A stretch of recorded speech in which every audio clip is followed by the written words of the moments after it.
The last thing the men behind the curtain want is a conscious, informed public capable of critical thinking, which is why a continually fraudulent zeitgeist is output via religion, the mass media, and the educational system.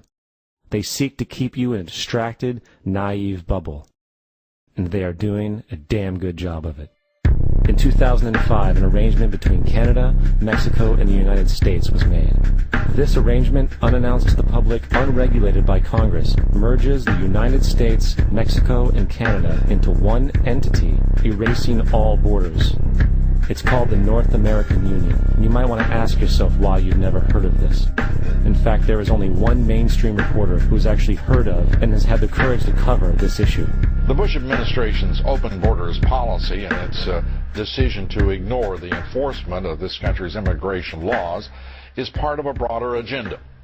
President Bush signed a formal agreement that will end the United States as we know it, and he took the step without approval from either the U.S. Congress or the people of the United States. It's a deal that few have even heard of. It's being done again by very few people at the very top on behalf of the investment class, but the working class of people. Political officials across our country, from communities, from cities and so forth, they don't know anything about this. This isn't some trade agreement. It is a total removal of sovereignty from these countries, which will also result in a completely new currency called the Amero. Fall. Apart from that, I think one thing people who are dollar-based need to focus on is the Amero. That's the one thing that nobody's talking about, but I think is going to have a big impact on everybody's life in Canada, the U.S., and Mexico. The Amero is the proposed new currency for the North American community, which is being developed right now between Canada, the U.S., and Mexico to make a borderless community, much like the EU, and the dollar, Canadian dollar, U.S. dollar, and the Mexican peso replaced by the Amero. By default of this agreement, the American Constitution will eventually be obsolete. You would think that a situation like this would be on the cover of every major newspaper. That is until you realize that the people who are behind this movement are the same people behind the mainstream media, and you are not told what you're not supposed to know. The North American Union is the same concept as the European Union, the African Union, and the soon-to-be Asian Union, and the same people are behind all of them. And, when the time is right, the North American Union, the European Union, the African Union, and the Asian Union will be merged together, forming the final stages of a plan these men have been working on for over 60 years. A one-world government.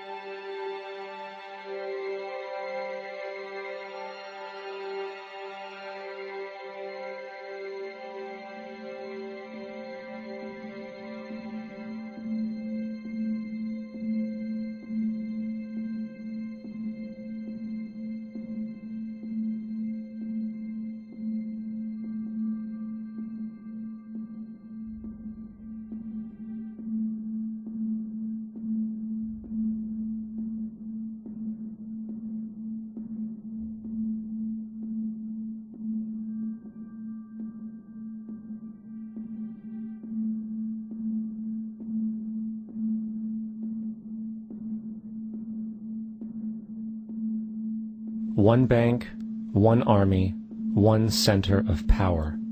And if we have learned anything from history, it is that power corrupts, and absolute power corrupts absolutely. This is Aaron Russo, a filmmaker and former politician. To his left is Nicholas Rockefeller of the infamous Rockefeller banking and business dynasty. After maintaining a close friendship with Nicholas Rockefeller, Aaron eventually ended the relationship, appalled by what he had learned about the Rockefellers and their ambitions. I got a call one day from an attorney woman I knew, and she said, "Would you like to meet one of the Rockefellers?" I said, "Sure, I'd love to." And we became friends, and he began to divulge a lot of things to me. So he said to me one night, he said that there's going to be an event there, and out of that event, you're going to see we're going to go into Afghanistan, so we can run pipelines from the Caspian Sea. We're going to go into Iraq to take the oil and establish a base in the Middle East, and we're going to go into Venezuela and try and get rid of Chavez. And the first two they've accomplished. Chavez they didn't accomplish. And so you're going to see guys going into caves looking for find. You know, he was laughing about the fact that you have this war on terror. There's no real enemy. He's talking about how by having this war on terror, you can never win it because it's an eternal war. And so you can always keep taking people's liberties away. And I said, how are you going to convince people that this war is real? He said, but the media can convince everybody it's real. I mean, you know, it's just that you keep talking about things. You keep saying it over and over and over again, and eventually people believe it. You know, you created the Federal Reserve in 1913 through lies. You create 9/11, which is another lie.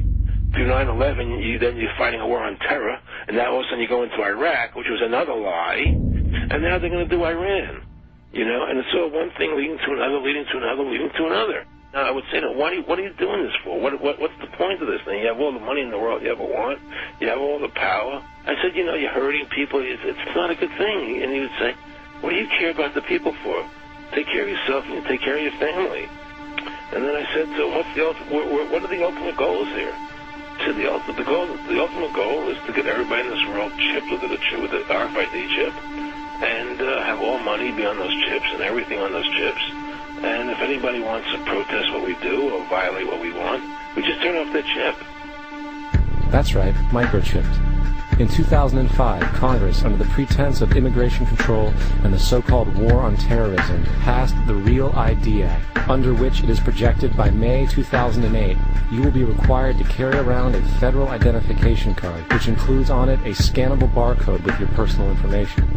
However, this barcode is only an intermediary step before the card is equipped with a Verichip RFID tracking module, which will use radio frequencies to track your every move on the planet. If this sounds foreign to you, please note that the RFID tracking chip is already in all new American passports.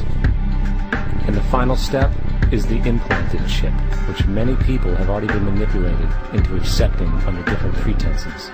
We have a Florida family who are really pioneers of a brave new world. They have volunteered to be the first ever to have microchip identification devices implanted into their bodies. After 9/11, I was really concerned with the security of my family. I wouldn't mind having something planted permanently in my arm that would identify me. In the end, everybody will be locked into a monitored control grid where every single action you perform is documented. And if you get out of line, they can just turn off your chip, for at that point in time, every single aspect of society will revolve around interactions with the chips. This is the picture that is painted for the future if you open your eyes to see it. A centralized one-world economy where everyone's moves and everyone's transactions are tracked and monitored, all rights removed. The most incredible aspect of all. These totalitarian elements will not be forced upon the people. The people will demand them. For the social manipulation of society through the generation of fear and division has completely detached humans from their sense of power and reality. A process which has been going on for centuries, if not millennia.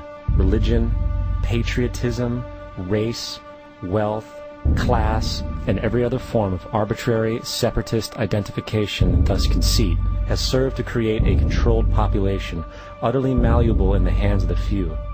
Divide and conquer is the motto, and as long as people continue to see themselves as separate from everything else, they lend themselves to being completely enslaved.